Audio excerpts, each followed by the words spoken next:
Hamilton blames Mercedes for the United States Grand Prix disaster. Lewis Hamilton has never been one to mince his words, and following his early retirement from the United States Grand Prix, the 7-time Formula One world champion voiced his concerns about Mercedes' latest upgrades. He pointed the finger at the aerodynamic issues introduced by the team's new W15 package, which he felt contributed to a poor weekend of performance, culminating in his spin and subsequent retirement on just the third lap of the Austin race.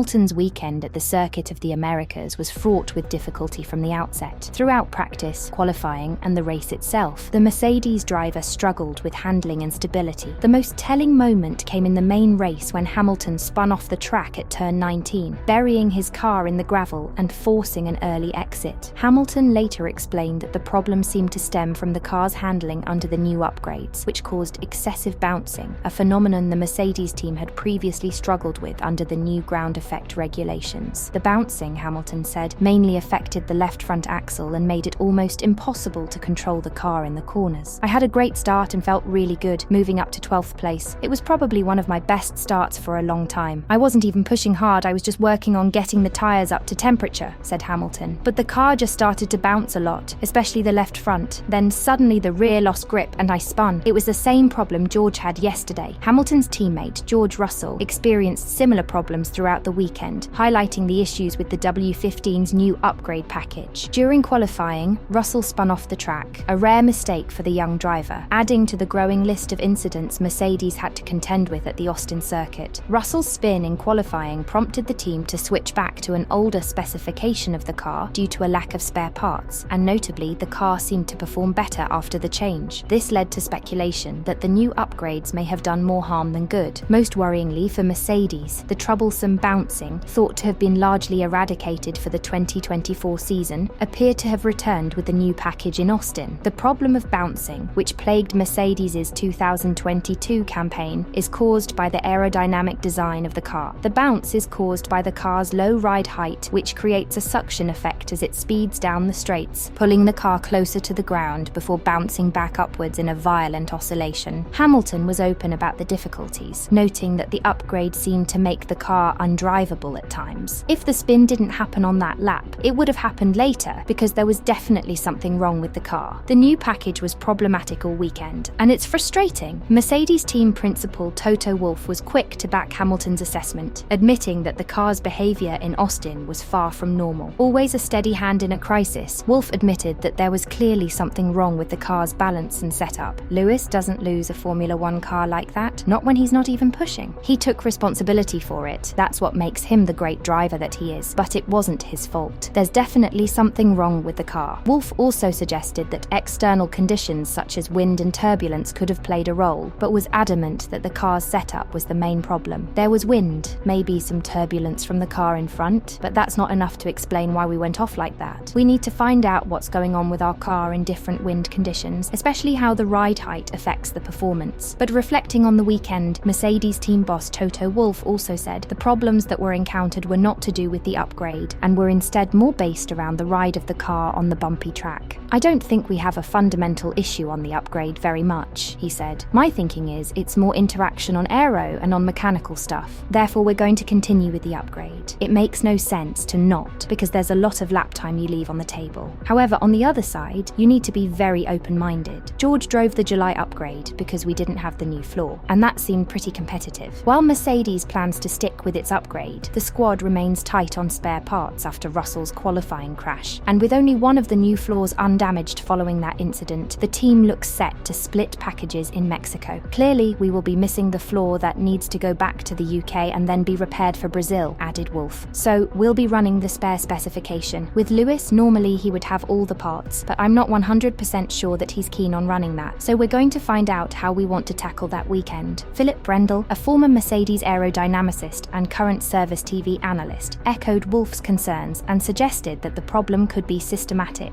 Brendel theorized that Mercedes may have set the car's rear height too low in an attempt to generate more downforce, but this could have caused the car to scrape the ground and destabilize. I wouldn't be surprised if this was a systematic problem, said Brendel. If you set the rear height too low to get more downforce, you run the risk of the car scraping the ground, and that could easily explain why the car became so unstable. Hamilton's incident wasn't the only sign that Mercedes' cases, improvements might be flawed. Russell's improved performance after reverting to the old specification raised the question of whether the new package was more trouble than it was worth. Asked about the possibility of reverting to the old specification for the upcoming Mexican Grand Prix, Hamilton remained open to the possibility, stressing the need for thorough analysis. "We have to look at all the data. If the new package is causing these problems, we may have to go back to the old one for Mexico. We'll decide after we've had a proper look at the data." The weekend in Austin began promisingly for Hamilton, who looked strong in the early sessions. His pace in sprint qualifying suggested he could challenge for a top spot on the grid, but a yellow flag thwarted those ambitions. Suspension problems in the sprint race then ended his hopes of scoring points on Saturday, adding to a string of misfortunes that were compounded by his early exit from the main race. Hamilton's struggles in main qualifying saw him fail to make it out of Q1, finishing 19th on the timesheet, and starting the race from 17th due to penalties for other drivers. Despite an impressive opening lap that saw him make up 5 positions, the race would end in disappointment. The debacle in Austin comes amid swirling rumours about Hamilton's future in F1. Speculation continues to grow that Hamilton could leave Mercedes at the end of the 2024 season to begin a new chapter with Ferrari. Some pundits have questioned whether the British driver is still fully invested in the Mercedes project, in what could be his final year with the team. However, Wolff has dismissed such concerns, insisting that Hamilton's commitment to Mercedes remains as strong as ever. "His attitude is the same as it's always been," said Wolff. "His relationships within the team are fantastic. We still want to finish the season on a high, and I'm confident we will." As Mercedes prepare for their next race in Mexico, questions about the future direction of the team and the effectiveness of their recent upgrades loom large. Hamilton's performance in Austin highlighted Mercedes' ongoing struggles to master the technical regulations introduced in 2022, and the Mexican Grand Prix will be a critical moment to assess whether the team can correct course before the end of the season. Whether Mercedes decide to revert to the old specification or continue to refine the W15 upgrade, the team will need to dig deep to resolve their technical issues and give their drivers a car capable of challenging at the front once again. What do you think is holding Mercedes back? The new upgrades, or is there something deeper going on with the team? Let us know in the comments. Until next time, goodbye for now.